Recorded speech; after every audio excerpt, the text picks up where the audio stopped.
दोस्तों, एक भारतीय के तौर पर हम कुछ चीजों का हमेशा सपना देखते थे। हम हमेशा सोचते थे कि क्या बड़े देशों की तरह हम भी एक दिन चांद पर जा पाएंगे, और फिर हमने वो कर दिया।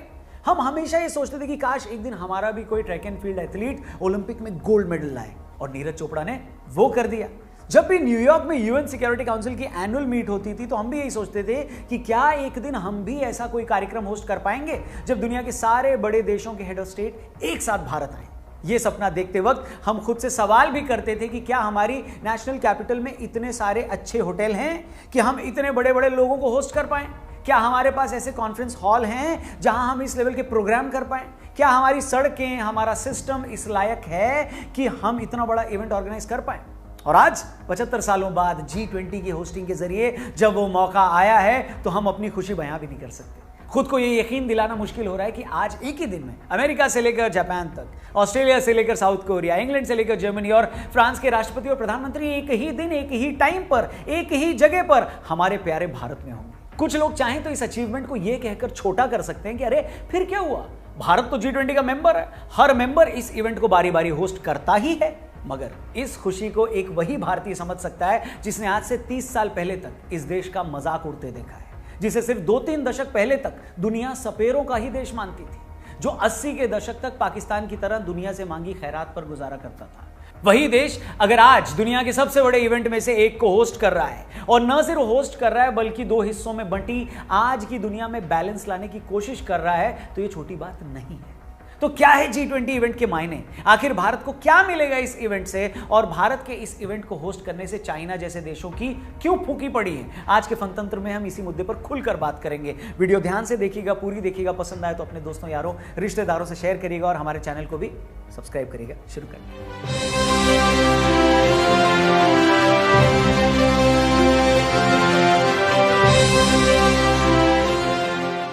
नमस्कार दोस्तों, जय हिंद, मैं हूं रौनक, फनतंत्र में वेलकम। तो आखिरकार G20 सम्मेलन का आगाज हो ही गया। तमाम देशों के प्रेसिडेंट और प्राइम मिनिस्टर्स भारत आना शुरू हो चुके हैं। टीवी चैनल वाले पिछले 24 घंटे से इनके खांसने, छींकने, सोने और नहाने तक की अपडेट दे रहे हैं। आलम यह है कि आज सुबह जो बाइडेन कंफ्यूज हो रहे थे कि उन्होंने नाश्ते से पहले अपनी शुगर वाली गोली खाई या नहीं खाई, तभी उन्होंने एक हिंदी न्यूज चैनल लगाया। तब जाकर उन्हें पता चला कि नहीं, उन्होंने गोली खा ली है। इससे पहले कल शाम से ही हमारे मिनिस्टर्स एक कंबल और 500-500 रुपए शगुन डालकर बाहर से आए जो गेस्ट हैं उनसे मिलनी करने में लगे हुए हैं। दिल्ली के चप्पे चप्पे को नहला धुलाकर तैयार कर दिया गया है। सारे टूटे गड्ढे भर दिए गए हैं। 3 दिन पहले जो लोग बाहर थे ना, अब जब दिल्ली आ रहे हैं वो लोग तो खुद अपने घर का रास्ता नहीं ढूंढ पा रहे कि कहाँ आ गए वे। हर बाग चौराहे पर ऐसी घास काटी गई है, ऐसी घास काटी गई है कि तुम्हारी वाली भी तुम्हारा क्या ही काटेगी। कुल मिलाकर पूरा माहौल शादी वाला बना हुआ है, जैसा कि हर शादी में होता है। यहां भी नाराज फूफाओं की कमी नहीं है। चीन के राष्ट्रपति शी जिनपिंग मेरी लड़की के 10वीं के पेपर हैं, ये बोलकर नहीं आए हैं। रूस के राष्ट्रपति व्लादिमीर पुतिन घर में मिस्त्री लगे हुए हैं, काम चल रहा है, ये बोलकर मोदी जी से माफी मांग चुके हैं। और खुद हमारे राहुल बाबा इतने बड़े इवेंट से पहले देश से ही बाहर चले गए। वैसे राहुल बाबा की हरकत देखकर मुझे उन बच्चों की याद आ गई जो घर पर रिश्तेदारों के आने से पहले जरूरी काम है बोलकर घर से फरार हो जाते थे, ताकि मिलने पर रिश्तेदार फिर से उनसे ना पूछ लें कि बेटा कहीं नौकरी लगी तुम्हारी? नहीं। इसके अलावा कुछ और मनहूसियत के सौदागर शादी में बारातियों की तरह व्यवस्था में कमियां निकालने में लगे हैं। आम आदमी पार्टी का दुख तो यह है कि अमेरिकी राष्ट्रपति क्या बोल रहा है वो बाद में सुन लेंगे। पहले दुनिया को यह बताओ कि दिल्ली शहर में जगह जगह जो फव्वारे लगाए हैं हमने लगवाए। दिल्ली की सड़कें खुद हमारे कार्यकर्ताओं ने जमीन पर लोट लोट कर सजाई। कुल मिलाकर मामला कतई चौकस हो रखा है। और इससे पहले कि इस चौकस माहौल का हम जिक्र करें और ये बताएं कि भैया आखिर ये G20 है क्या, इसका मकसद क्या है और इतना खर्चा करके आखिर हमको मिलेगा क्या, ये सब बताने से पहले चलिए आपकी थोड़ी कमाई करवा दें। देखो, एशिया कप के इंडिया पाकिस्तान मुकाबले में इंडिया के पास मौका है पाकिस्तान को पेलने का, और आपके पास मौका है खेलने का माई 11 सर्कल ऐप पर गिव अवे कॉन्टेस्ट।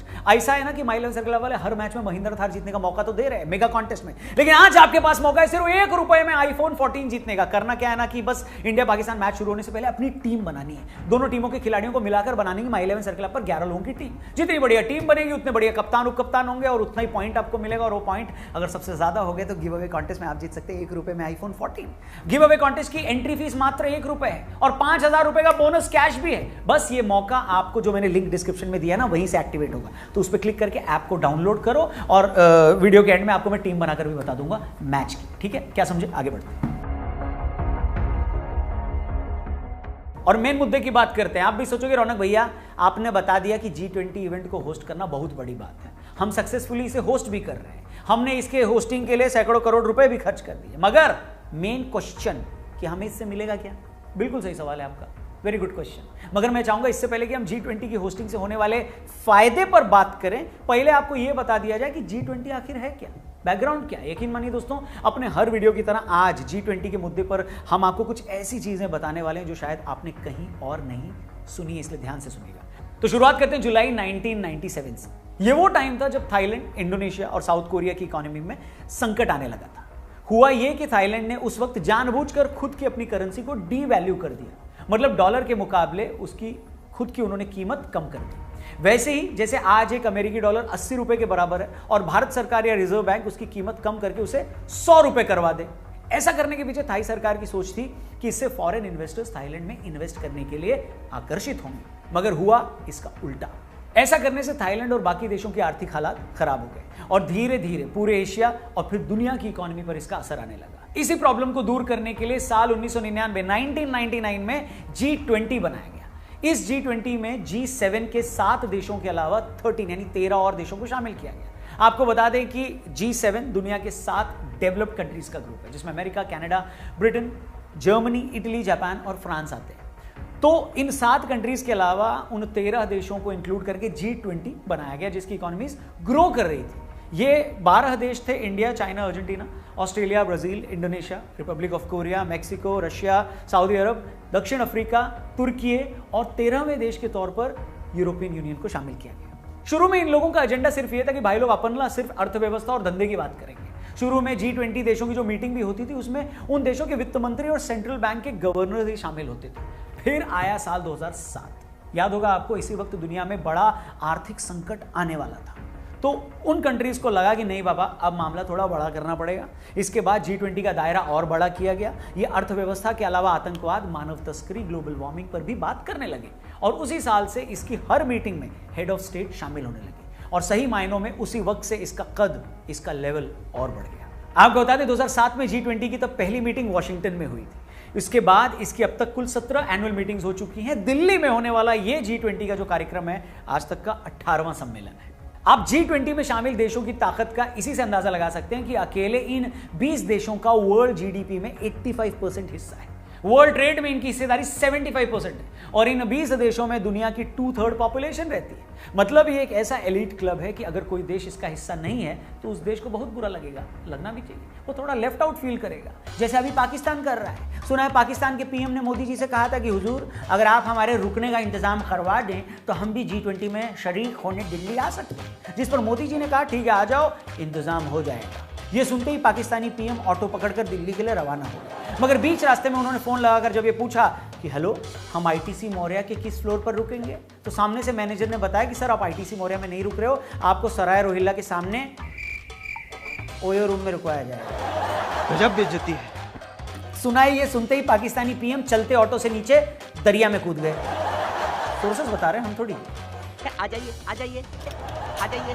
अब G20 क्या है, उसकी हिस्ट्री और उसका काम क्या है, इस बात के बाद हम इस मुद्दे पर आते हैं कि इस बार का G20 इतना स्पेशल क्यों है और पूरी दुनिया भारत की तरफ क्यों देख रही है। तो उसकी वजह एकदम क्लियर है, साफ है। पहली वजह यह है कि आज पूरी दुनिया में जो पावर बैलेंस है ना, वो 2 हिस्सों में बंटा हुआ है। एक तरफ अमेरिका, इंग्लैंड और यूरोप के कुछ देश और दूसरी तरफ रशिया है जो यूक्रेन से युद्ध करके कई देशों की आंख में खटक रहा है।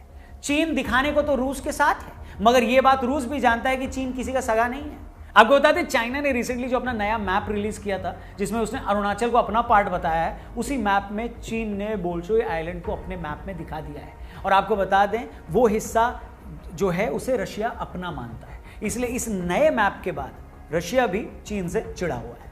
तो इन सारी सिचुएशन में भारत इकलौता ऐसा देश है जो बैलेंस बनाने का काम कर सकता है। भारत रशिया के भी क्लोज है और भारत ही चीन का इकलौता पड़ोसी देश है जो चीन की गुंडागर्दी के खिलाफ उसे आंख भी दिखा सकता है। अमेरिका को भी पता है कि चीन और रशिया दोनों को कंट्रोल में रखना है तो भारत एक बड़ा रोल प्ले कर सकता है। खुद अमेरिका में आर्थिक हालात अच्छे नहीं है, उसका ओवरऑल डेब्ट बहुत ज्यादा बढ़ गया है। ब्रिटेन के प्रधानमंत्री ऋषि सुनक ने भी भारत आने से पहले कहा था कि आज दुनिया में जो हालात हैं उसमें भारत में G20 सम्मेलन का होना बहुत अच्छी बात है, क्योंकि भारत इन हालातों में एक बड़ा रोल प्ले कर सकता है। मतलब एक तरफ दुनिया के बड़े देश जहां एक दूसरे को नोचने में लगे हैं, वहीं मोदी जी कह रहे हैं कि भैया हमें सिर्फ इकोनॉमिक ग्रोथ की बजाय ह्यूमन सेंट्रिक ग्रोथ को सेंटर में रखना चाहिए। यह भारत ही है जो अफ्रीकन यूनियन को भी G20 समूह का पार्ट बनाने की सिफारिश कर रहा है। चीन को भी इस बात का अच्छे से पता है कि आज दुनिया में ग्लोबल साउथ की लीडरशिप एक तरह से भारत ने ली है। जो लोग नहीं जानते हैं उन्हें बता दूं कि ग्लोबल साउथ से मतलब दुनिया के नक्शे में साउथ के हिस्से वाले उन देशों से है जो डेवलप्ड नहीं है, जिनमें अफ्रीकी देश हैं, साउथ एशियन देश हैं, लैटिन अमेरिकन देश हैं। हाल ही में ब्रिक्स के इवेंट में चीन से ज्यादा भारत को जो इंपॉर्टेंस मिली है उसके बाद चीन काफी चिढ़ा हुआ है। और जिस तरह भारत ने G20 इवेंट के लिए one earth one family one future यानी वसुधैव कुटुंबकम की बात की है, उसे भी दुनिया ने काफी पसंद किया है। इसी टैगलाइन के जरिए भारत भी चाइना जैसे देशों को मैसेज दे रहा है कि ब्रो, दादागिरी से नहीं, मुन्ना भाई के स्टाइल में प्यार मोहब्बत से काम लेना पड़ेगा। इसी खुन्नस में हमारे जिनपिंग भैया G20 में शामिल होने दिल्ली नहीं आए। वैसे कुछ लोगों का यह भी कहना है कि जिनपिंग के भारत न आने की वजह यह नहीं है। दरअसल क्या है ना, पिछली बार जब जिनपिंग भारत आए थे तो 3 दिन तक हमारे न्यूज चैनल वाले ये नहीं डिसाइड कर पा रहे थे कि उनको बुलाना क्या है। कोई उन्हें चिनपिंग कह रहा था, कोई उन्हें 11 पिंग बुला रहा था, कोई फिंचिंग बोल रहा था। हमारे सोर्सेज बता रहे हैं कि जिनपिंग ने कहा है कि गलवान वैली में वो भारतीय फौजियों के हाथों अपनी जो ठुकाई हुई है ना उसे फिर भी झेल लेंगे, लेकिन उन्हें डर है कि इस बार वो इंडिया गए और कोई उन्हें सेफ्टी पिन या आल पिन न बुला दे। अगर ऐसा हुआ तो बाय गॉड की कसम वो भारत की किसी रेहड़ी से पनीर चाउमीन खाकर अपनी जान दे देंगे। खैर, चीन चाहे जो सोच ले, चूल्हे में जाए जिनपिंग हमें क्या, मगर फैक्ट ये है कि G20 सम्मेलन का इंडिया में होना स्पोर्ट्स की दुनिया में ओलंपिक होस्ट करने जितना बड़ा इवेंट है। इसे एज ए कंट्री हम में कॉन्फिडेंस भी आया है, वर्ल्ड स्टेज पर हमारा कद भी बढ़ा है। अमेरिका से लेकर यूरोपियन यूनियन और मिडिल ईस्ट से लेकर अफ्रीकी देशों तक पूरी दुनिया भारत की तरफ देख रही है। भारत अमीर देशों को यह समझाने में लगा है कि उसे विकासशील और गरीब देशों को लेकर और ज्यादा मानवीय होना ही होगा। हर चीज को धंधे की नजर से नहीं देखा जा सकता। इस बात पर सबकी निगाहें टिकी हैं कि G20 के आखिर में भारत एक ऐसा स्टेटमेंट इशू करवाने में कामयाब हो जाए जिस पर हर देश की रजामंदी हो, और अगर ऐसा होता है तो ये इस इवेंट की एक बड़ी कामयाबी होगी। बाकी कुछ लोगों को इन बातों से ज्यादा कोई लेना देना नहीं है। वो तो G20 से सिर्फ इसीलिए खुश है कि चलो भैया इसी बहाने दिल्ली शहर में सफाई हो गई, झाड़ू लग गई। बाय गॉड शहर इतना साफ हो गया है कि कुछ लोग तो जूते हाथ में लेकर सड़क पे चल रहे हैं। इतनी साफ सड़क देखने की उनको आदत नहीं है। उनको डर लग रहा है जैसे घर पर गीले पोछे पर पांव रखने पर बीवी डांट देती है, ऐसा ना हो जूते पहनकर अगर दिल्ली की सड़क पर चले तो कोई पुलिस वाला चालान ना काट।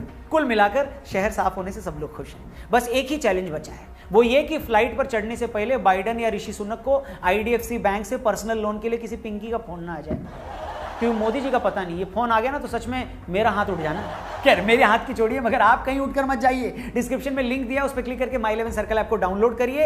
1 रुपए में आईफोन जीतने का मौका और डेली महिंद्रा थार जीतने का मौका तो मिल ही रहा है। मेरा कूपन कोड भी आपको दिख रहा है, और जो टीम आपको स्क्रीन पर दिख रही है वो मैंने इंडिया पाकिस्तान के लिए चुनी है। तो सेम टीम में बनाऊंगा, हो सकता है मेरे को प्राइजेस मिले, को भी मिल सकते हैं। पर याद रखना, this game involves an element of financial risk and may be addictive. Please play responsibly and at your own risk. बाकी आज की वीडियो में इतना ही। खुश रहें, अपना ख्याल रखें। वीडियो अच्छी लगी हो तो और भी लोगों तक पहुंचाएं, चैनल सब्सक्राइब करके जाएं। नमस्ते, जय हिंद, जय भारत।